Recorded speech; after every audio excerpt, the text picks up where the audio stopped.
Good morning, everyone. We are coming to you live via Facebook streaming, via YouTube streaming, and also via Skype online. Each one of you is welcomed to this live streaming where we explain techniques for a healthier lifestyle, meditative way of living.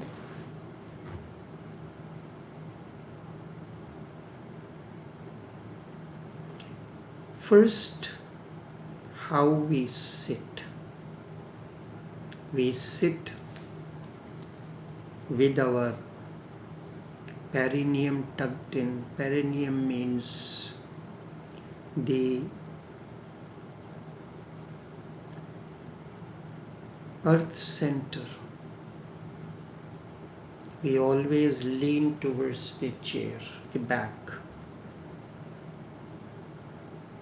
This way, the connection between the solar, the earth center and the crown center is broken. The energy does not flow freely. The correct way of sitting on a chair is either to sit on the edge or the way I am sitting. As you can see, my back is almost straight. The perineum, the back, the neck and the head are in a straight line, making a 90-degree angle with the earth. What I do between on the easy chair, we call it easy chair, and that is most uneasy chair, the office chair, I put extra cushions so that the space between the back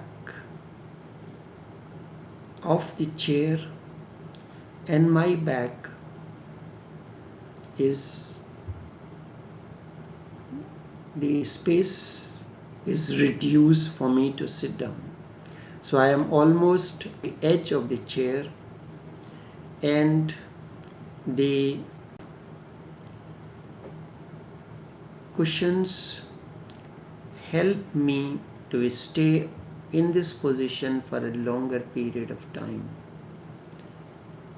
You sit down like this in order to connect your crown center and the cosmic center. You place an image of Greek letter pi, which is almost like English letter of N. Pi is a very important Greek letter used in mathematics, statistics, economics, everywhere it is used. Its value is calculated into numbers is 3.14. It is the most significant letter. You place this in front of you where you sit the most, on the wall right in front of my chair office where I am in my studio. There is a closed closet. On top of that, there is a mirror placed. On the mirror, I stick the image of pi. When I sit down Even in this meditative position, in this position of live streaming, I can look at it off and on, or I can continuously look at this symbol of pi. So while I am talking to you, you think I am talking to you, but I am connected. My consciousness is bridged to the cosmic center. Then it is not the mind speaking. Of course, mind is the instrument that forms the sentences, arranges the words to form a sentence,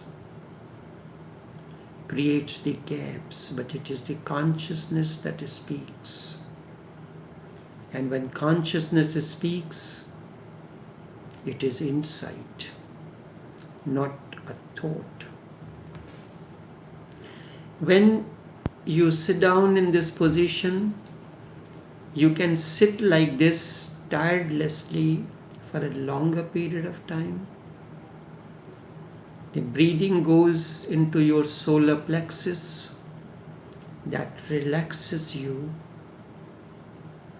It brings peace and harmony within. And the more harmonious you are within, the two normal attributes of fear and worry begins to lose their impact on you.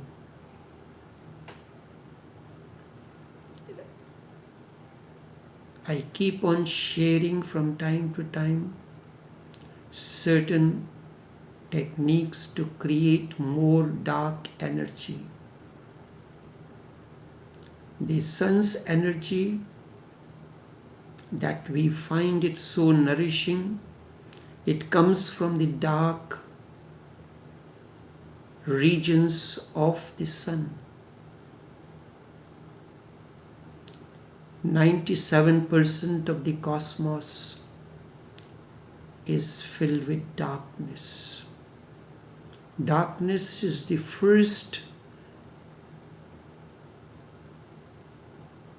that helps that initiates the process of growth and evolution. Most of us lack this energy. And when this dark energy is less, you are a storehouse. You will attract the viruses, the fear. The greatest fear that captured human beings is that of 9/11. We are still in the grip of that. That has shook us so much that any little thing we are shaken. I am taking every precaution that is necessary to combat this COVID-19 virus. But there is no fear, because this cannot affect me. Same way, 5G is energy. If you know how to harness this energy, it can work to help you. If not, heat is energy. If the heat energy is properly used, it will help you to cook your meals, to give you a heating treatment. But if it is misused, it can damage you partially or permanently. You have and you know how to use these energies that are around us, the electrical energy. You know how to harness it, how to use it properly. These things are important. We were continuing the going within, the process of evolution. French philosopher Pierre Chardin has divided the growth of or the evolution of human consciousness into 4 stages.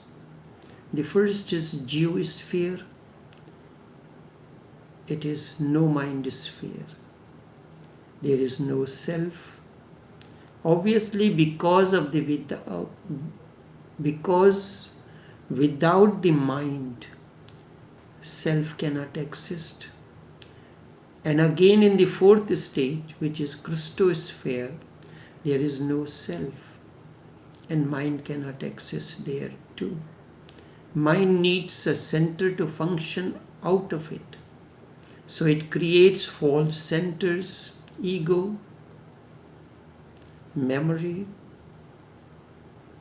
and these centers mind creates to operate with. Mind has to keep itself in control, so it creates center. Mind can operate only through a center. If there is no ego, how would you engage in a combat with someone? So once the mind comes in, ego follows it. Sooner or later, the mind will need the ego. So it is already there. Who will manage? Who will manipulate? Who will plan? Who will dream? Who will project? And who will be there to be referred to as constant companion?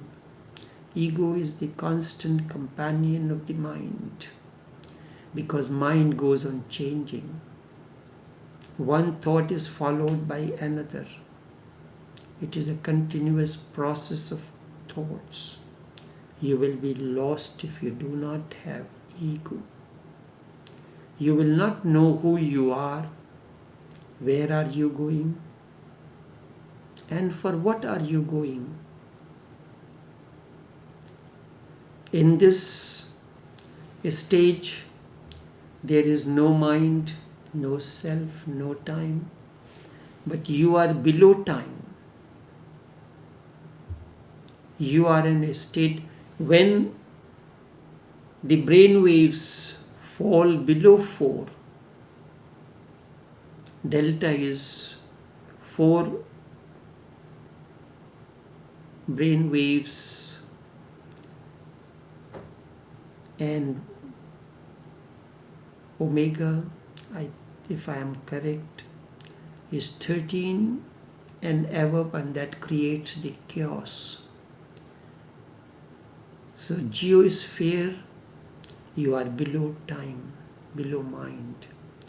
Mind has not entered into. The rock has no past, no present, no future. So is the case with the Buddha. Buddha has no past, no future, no mind. But he is beyond time. He knows no past, no future. He lives in eternity. And that is the real meaning of being in the present. Being in the present does not mean the space between future and the past. That is the meaning of the present according to the dictionary. What kind of present is this? It is already becoming past. It is going out of existence. This moment you call present, it has already gone into the past. It is no longer present. The moment, and that moment you were calling future, it has become the present and it is moving towards becoming a past now. What you call present was once known as future, but it is past receding towards the past. The present is not the real. Present, that is between past and future, is just part of past and future. It is a procession. The past, the present that I talk about is the one Buddha talks about, is the one Christ has talked about. Do you recall that famous statement of Jesus when he says, "Don't think of the morrow, see the lilies in the field, they toil not, they spin not, and look how beautiful they are, how incredibly beautiful. Even Solomon was not so beautiful, arrayed in all his glory." Look at the lilies of the field. Those lilies are living in a kind of nowness, in a kind of this very moment. They do not know the past. They do not know the future. Jesus has a unique way of using parables to say the unsayable. How can you talk about the present moment? Jesus uses this particular statement. Don't think of tomorrow. See, when he says don't think of the morrow, he takes you to the field of lilies. Their life is a moment. See the lilies in the field, they toil not, they spin not, and look how beautiful they are. Incredibly beautiful. Even Solomon was not so beautiful, arrayed in all his glory. Look at the lilies in the field. Those lilies are in a kind of nowness. They know not past, they know not future. Buddha knows no past, no future, and no present too, because present that you know is part of time. He knows no deviation. Observe during this live streaming, my back remains straight, shoulders are not shrugging. This is the correct position of sitting. My breathing is through the solar plexus, or it is called diaphragmatic breathing. There is only now, there is only here, and nothing else. But rock is in that state. No, now, only now and here, but it is in a state of unconscious. The second stage of evolution that Peer talks about is geosphere. Geosphere is the first stage. The second is biosphere. It means life of pre-consciousness. Before consciousness comes into you, what kind of life is there? The first sphere was geosphere, the matter. The second sphere is life. Life begins with trees, animals, and birds. The three are three stages of the process of evolution. Let me first explain a tree. Rock cannot move. Rock has no life anywhere, not visible anywhere. The tree, as compared to the rock, has more life. Animals have still more life, and birds have the most life in this category. And based on the life energy comes freedom. If you have a less life, if you have a less energy, you have less life, you will not be active. The tree is grounded in the earth, grounded, rooted in the earth. Its freedom is limited. It can move a little bit, sway its branches and leaves, but it does not have the freedom to move from the place where it is to another, because it is rooted. Its freedom is limited. In biosphere, the freedom moves this way. More life than the rock, but less as compared to animals. So less life, less freedom, less movement. Trees can move a little bit. They are alive somewhat, but they do not have much freedom. It has not that much freedom. A little freedom is certainly there, but animal as compared to tree has more freedom. It can move from one place to another. It can jump. Tree cannot jump.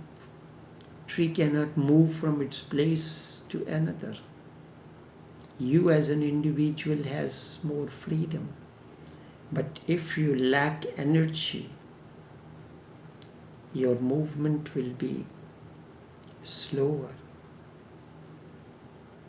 You will not be as active as when you are overflowing with energy. Animal can move. He can choose a little more freedom, where to go, what to do, how to pray.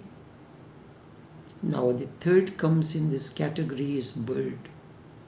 Bird has more freedom than the animal. Bird does not move on the earth, on the ground alone. It has freedom to soar, open its wings and soar in the vastness of the sky. It can fly. This is the sphere that is called biosphere, the life sphere. The life has begun to shine through you, but it is a stage of pre-consciousness. Just rudimentary consciousness is coming into being. Rock is absolutely unconscious. You cannot say that about the tree. That tree is absolutely unconscious. It is unconscious, of course. But something of the consciousness is filtering through the tree. The ray of consciousness is coming in. The animal is a little more conscious. It has more freedom than the tree. Tree has more freedom than the rock. This stage, these scientists of the inner, Patanjali calls as susupti, deep sleep. The second stage he calls the swapna, the dream state. Consciousness is coming like a dream. Yes, dogs dream. You can see. You can watch a dog asleep. You can see he is dreaming.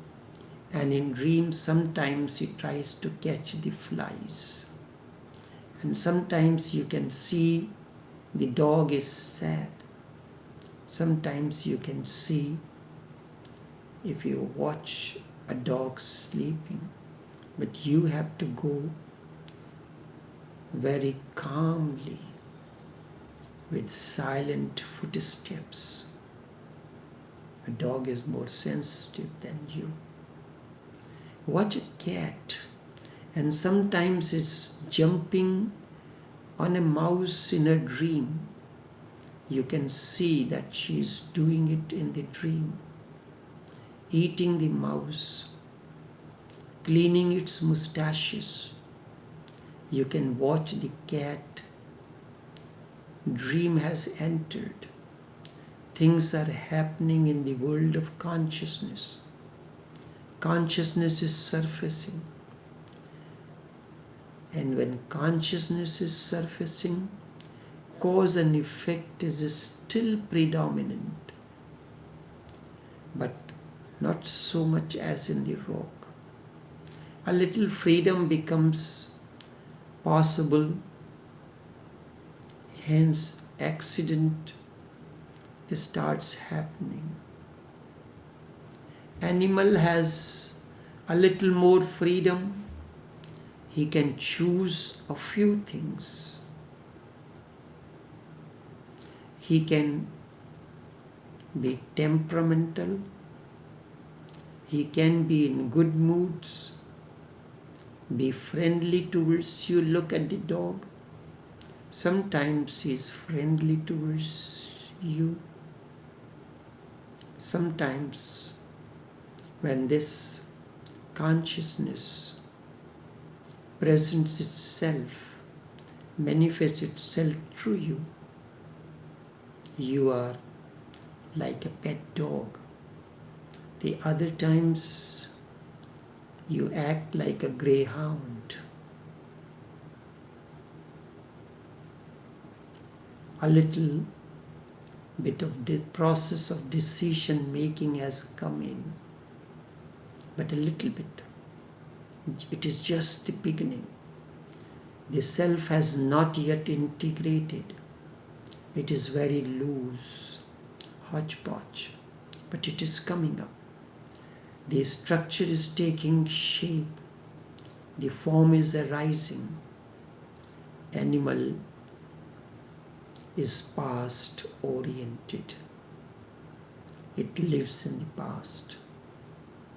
No animal has any idea of the future. It cannot plan the future. It cannot think ahead. Even if sometimes it thinks ahead, but that is very, very fragmentary. For example, when an animal is feeling hungry, it can think ahead. Very fragmentary. A few hours ahead, that he will get food, but he has to wait. The animal cannot conceive in terms of time, years. It has no calendar. It has no concept of time. Therefore, it is only past oriented. Whatsoever has been happening in the past, it expects it to happen in future too. Its future is more or less exactly the same as the past. It is a repetition. That is why animals are past dominated. Time is entering through the past. Self is entering through the door of the past alone. The third stage in the process of evolution is noosphere. Noosphere, the self-consciousness arises. The first was unconsciousness. The second was pre-consciousness. The third is self-consciousness. Consciousness comes, but with it, calamity too comes in. The self is the calamity, it comes in. It cannot come otherwise. Self is necessary evil. Consciousness comes with the idea of T, reflection. It comes with the idea of I. Consciousness breathes in with an idea of I. Reflection begins. Thinking starts. Personality comes into existence. Mind. With mind comes future orientation. Man lives in the future. Animal lives in the past. Developed societies live in future. And undeveloped societies live in the past. Primitive people still live in their past. Only civilized people live in future. To live in future is higher state than to live in the past. You would have observed young people live in future, and the older you get, you start living in the past because you have no future. So past is golden.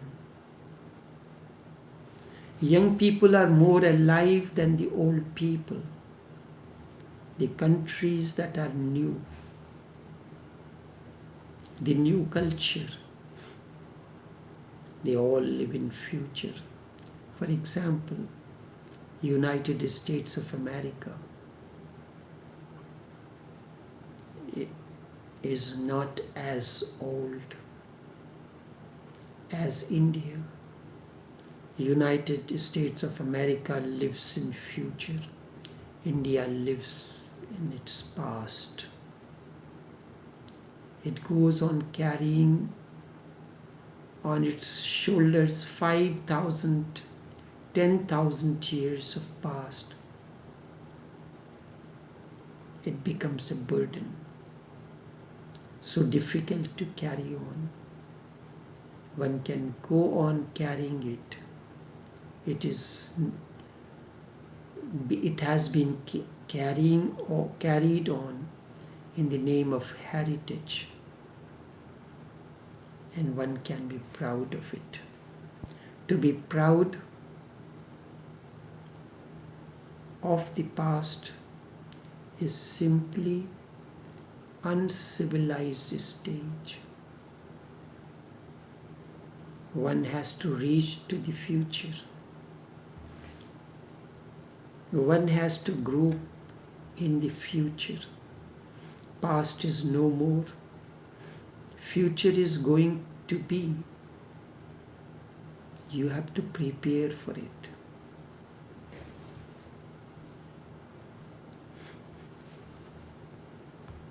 Indians by nature are thrilled with their past. They go on enacting the scenes of their holy scripture, Ramayana and Mahabharata. There is nothing wrong in it. Let it be future oriented. They are so much thrilled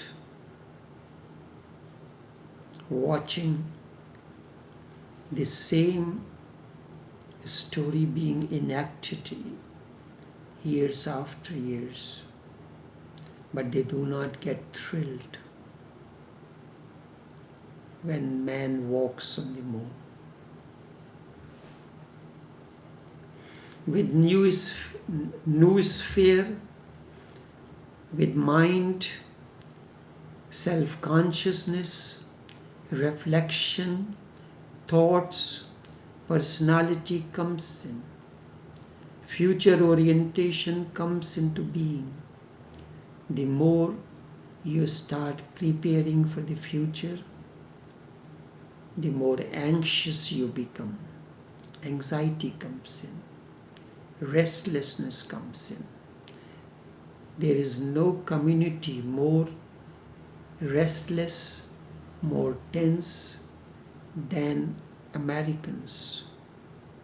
Being past oriented means, look at the Indians, they are restful. They are so restful that efficiency is lost. You can be restful, but you can be efficient simultaneously.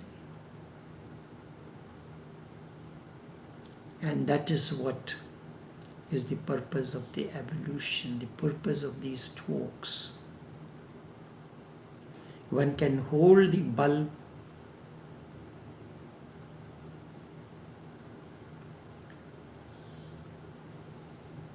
they lose.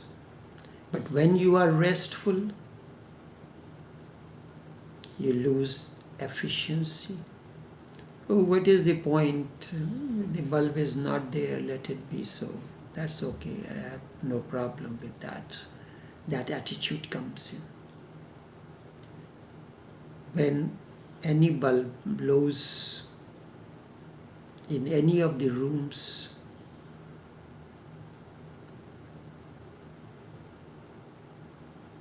it becomes my top priority to have got it changed. But the ceiling is so high that I cannot reach. It needs a ladder, and it is difficult for me to climb the ladder, so I had to look for someone constantly who could change the bulb. When you are future oriented, anxiety enters in you because you have to plan. You cannot go on repeating the old way of life. And when you do something new, there is a possibility of mistake, more possibility of mistake. The more you try the new, the more anxiety comes into you, more anxious you become. That is why psychologically America is a more disturbed country as compared to India. Animals do not have anxiety. They live in the past, but that is the lower state of mind. Of course, more comfortable, more convenient.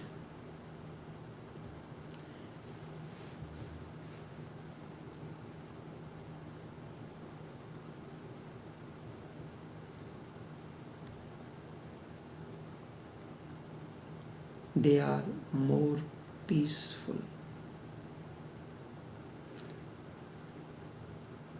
Remember, the progress can only be made through anxiety. With progress, there is anxiety, there is trembling, there is possibility of going wrong, doing something wrong, of missing the point. With the past, there is no problem. You go on repeating it. It is a settled past. The ways of it are perfectly known. The medical science treats the patient. It is past oriented. It treats you based on the medicines that were developed almost 20 years ago.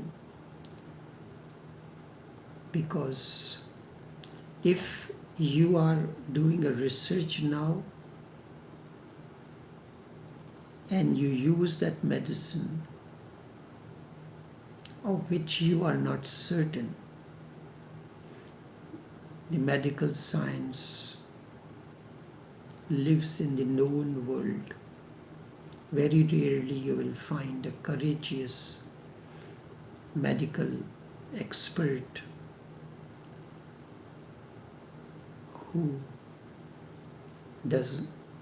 transcends the known world to enter into the unknown, an unknowable realm, to treat the patients.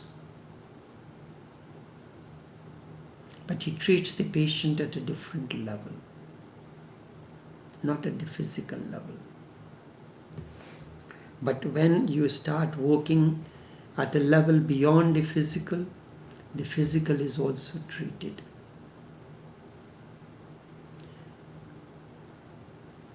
With the past, there is no problem.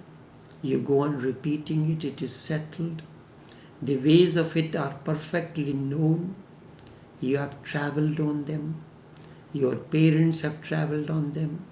So on and so forth.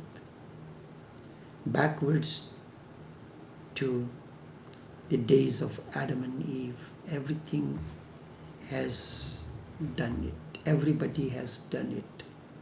There is no possibility of going wrong. With something new, anxiety comes in, fear comes in, fear of failure enters. The third sphere, the third stage of the process of evolution is noosphere. The sphere of anxiety, the sphere of tension. If you have to choose between second and third, the geosphere, the biosphere, and noosphere, the state of unconsciousness, the state of pre-consciousness, and the state of self-consciousness, choose the third.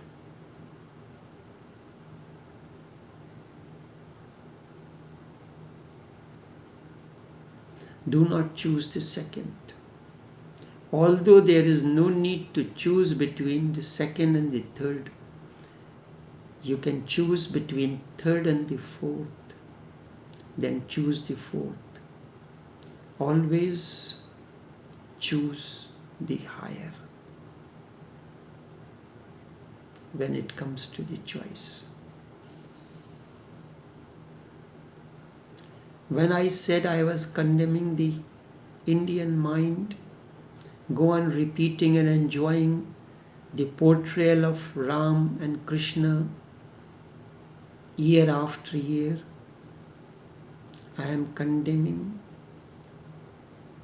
the the Indian mind that still lives in the past. Buddha is an Indian mind but not living in the past. Krishna is not the past oriented. They have chosen the fourth.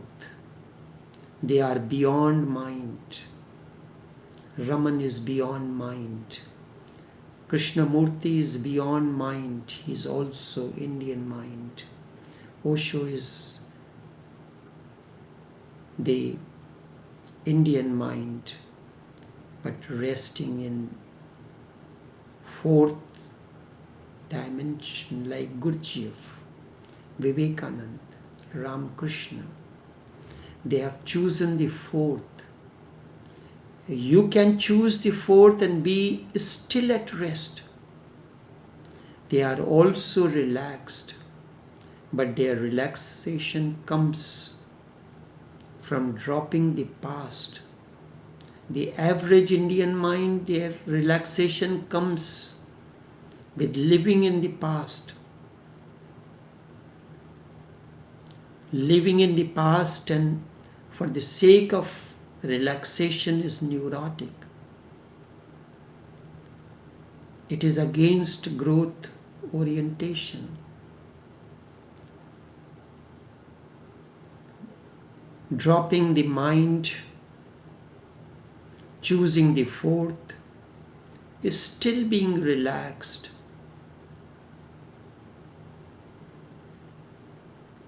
Is the way of Buddha, is the way of Krishna, is the way of Ramakrishna, Krishnamurti, and so on and so forth.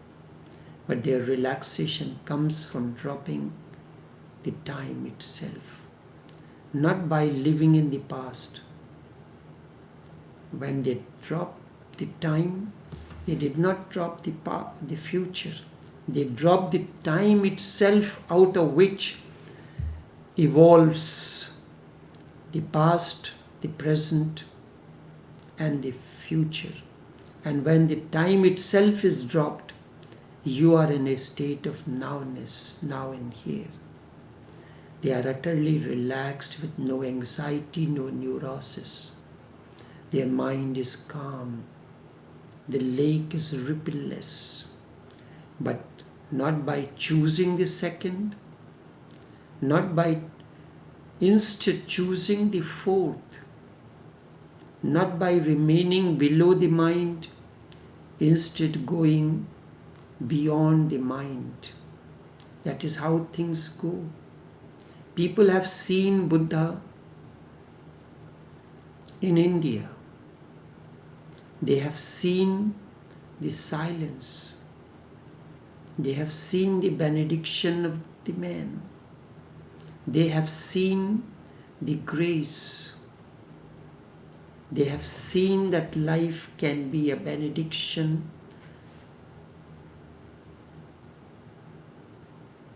They have seen the grace. Then why not aspire for that life of a Buddha? Life beyond mind,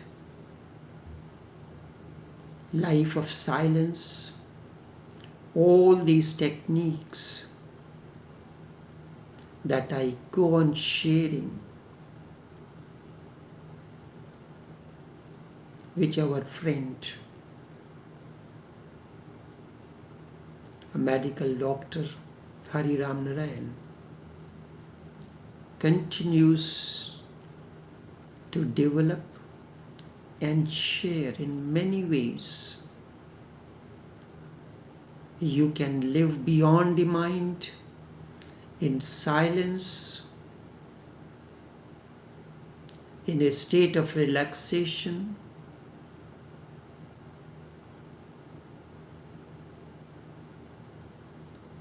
But you have to aspire for that. But people move from the third and go to the second stage. It gives them something of the Buddha's silence, but nothing like Buddha's silence. it is not exactly that. It is always easier to settle in the past and become more convenient and comfortable. Buddha has not settled with the past. He has not even settled with the future. He has dropped the time by time totally. No past, no future. He has dropped, and how he dropped the time? By dropping the mind, by going beyond the mind. That mind creates time.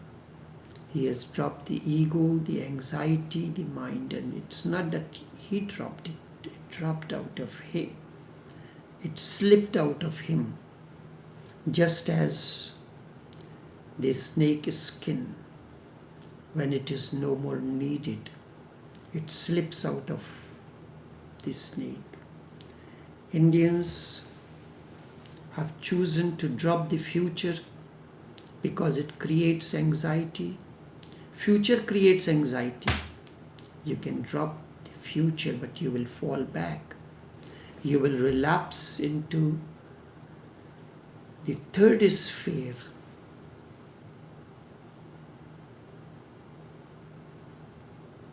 Drop the ego, you go beyond. This third sphere, the new sphere, Patanjali calls it as wakefulness. The first is sleep, the second is dream, third is wakefulness. Your wakefulness, of course, differs from the wakefulness of Buddha. Your so-called wakefulness, your eyes are open, but dreams are continuing. Dreams are floating within, and that is why we have used the word daydreamer. Your so-called wakefulness is eyes are wide open and the dreams are floating into it. You are full of sleep even when you are awake. This is the third stage, and it is always helpful. If you become tired of the day, you fall into a dream. It gives you relaxation. Then you fall into deep sleep. It gives you even more relaxation. In the morning you get up more fresh. You fall back from wakefulness to sleep, sleep to dream, to become restful. That is where your system is. You can go into it. The fourth has to be created.